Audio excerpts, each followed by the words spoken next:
All right, testing. We're testing. Are we ready to go? Okay, cool. Let's do it.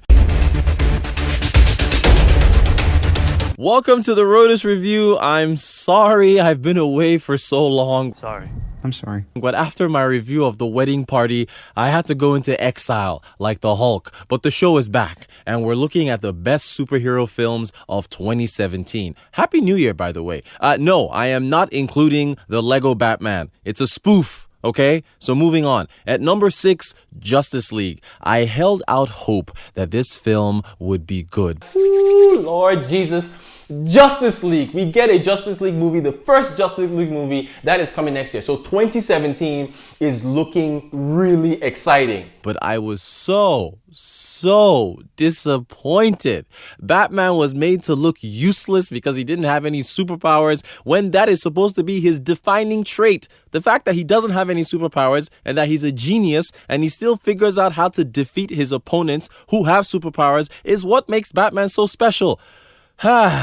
They let down the character of Batman. The attempts to lighten the film looked forced. The jokes were flat.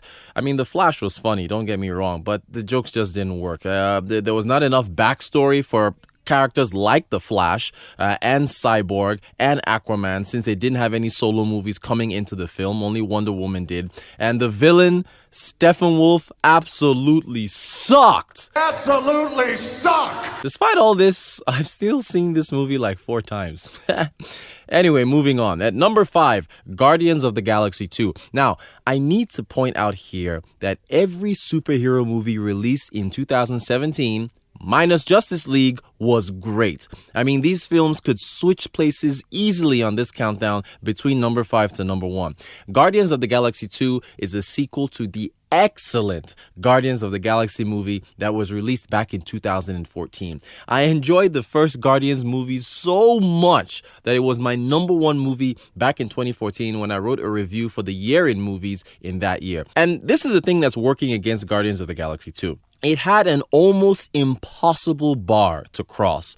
The first Guardians was so fresh, so original, so funny, such a surprise that came out of nowhere that trying to replicate it would have been too much of a task. Now, don't get me wrong. Guardians of the Galaxy 2 is still a great movie. It's still very funny, it's action-packed, and also beyond being a superhero film, it's also about father figures and it has an emotional arc to it. So if you haven't seen it, do so, but please do yourself a favor and see the first Guardians of the Galaxy if you haven't, to give yourself some chronological perspective. All right, at number 4, it's Logan. And if you guys remember, those of you that watched my 2016 countdown, I mentioned Logan in that video.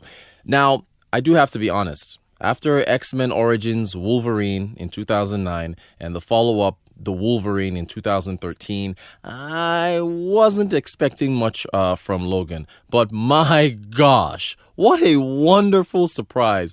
This film is so good. This movie is so good that there's some people talking about Oscar stuff. Like, it could win an Oscar, right? It was that good. The movie is also very violent, okay? This is the second R-rated film from Fox Studios, who, of course, they've been bought by Disney now. So, hey, the X-Men might meet the Avengers in the future. And after Deadpool in 2016, so that was the first R-rated film that they released. This is the second. And hey, man, if you've ever been curious about what happens when adamantium claws meet flesh, you'll find out in this film. Now, Logan is not just a superhero film. It's a family drama, just like Guardians of the Galaxy 2. It has a father-daughter relationship piece, also has a father figure piece between Logan and Charles Xavier. It was a very emotional film, and I won't lie, I was caught up in my feelings by the end of the movie. It's a perfect send-off for Hugh Jackman. He's been playing the character for 17 years. He says this is going to be his last movie. And if you haven't seen this film, do go see it. Logan, look, I saw some countdowns that had Logan as their number 1 movie. This movie was that good. And as I've said, all the other movies in this countdown, they're so good they could easily switch places. All right, moving on to number 3, Wonder Woman. What a sigh of relief for the DC Extended Universe. They finally got something right. Okay, that being said, I did enjoy Man of Steel from 2013. Wonder Woman is what happens when you don't let Zack Snyder control everything and you give another director a chance to direct a DCEU movie. Now, shout out to director Patty Jenkins for giving us an action-packed origin story that is one of the 3 biggest films at the domestic US box office in 2017. By the way, funny enough, the 3 biggest films at the North American box office were all about women. They starred women and they were about women. Wonder Woman, Beauty and the Beast, and Star Wars, The Last Jedi. In fact, Star Wars, as I'm talking to you right now, Star Wars has crossed $1 billion globally. It's still making a lot of money. But that's interesting, huh? Girl power, man. Girl power. More movies like that in 2018 and beyond. So Wonder Woman was about hope. On my world, it means hope. No. Not that hope. They didn't do that hope very well. I'm talking about genuine hope here with proper optimism. Our daughters needed this film. Warner Brothers needed this film. And it deserves all the applause and success that it received. All right, number 2, Thor Ragnarok. The moment I heard the Hulk was going to be part of this film, I couldn't contain my excitement and I rushed to Instagram to post about it. I am a new fan of director Taika Waititi and I thought he delivered a thoroughly enjoyable movie. The writing in this movie is quality. The jokes were fresh, the movie moved at a quick pace, and the social commentary about colonialism and the prison industry complex were great. If you missed those 2 commentaries, I do suggest you watch the film again and pay attention. The movie had everything and could easily have been my number 1 film for 2017. But alas, my number 1 film, superhero film for 2017 is SpiderMan Homecoming. Good God. Where do I begin to talk about how much I adored this film? Oh, my days.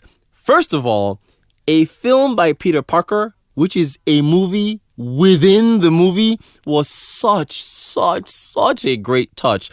It perfectly captured the sentiment from the perspective of a young teenager who's been thrown into the big leagues. I mean, it's a believable account of how he or she would react, right? If they were in that particular situation, filming everything, being excited, wanting to play with the big boys. I thought that was so refreshing and so new. It was also a refreshing take on Peter Parker for the movies, right? Because it looked at him in high school as opposed to a working adult in the previous Spider-Man incarnations. Another thing I loved was the diversity of the cast. They were young, black, mixed race, and they all played their roles very, very well. My favorite line in the entire film belongs to the artist Zendaya, who, funny enough, I never even heard of her until this movie came out. In a detention scene while in school, it was so good. It was so well executed. She executed it so well. It's a testament to how good the writing in this movie was and how refreshing it was to see such a young cast. They were very good. As for the villain, oh my goodness, played by Michael Keaton. Easily the best villain we've seen in a Marvel Cinematic movie since Loki. He was menacing, his motives were believable, and you could relate to the reasons why he was doing what he was doing. That car scene where he's driving Peter Parker and his daughter to prom. Cinematic brilliance. I mean, this movie made my heart sing, all right? If you want to check out a more in-depth review, I wrote about it on my blog, much longer. You can check out other reasons why I enjoyed the movie. www.rotanquote.blogspot.com. Don't ask me where I got the name Rotanquote from. Some Cameroonian guys gave it to me. That does it for our superhero countdown for 2017.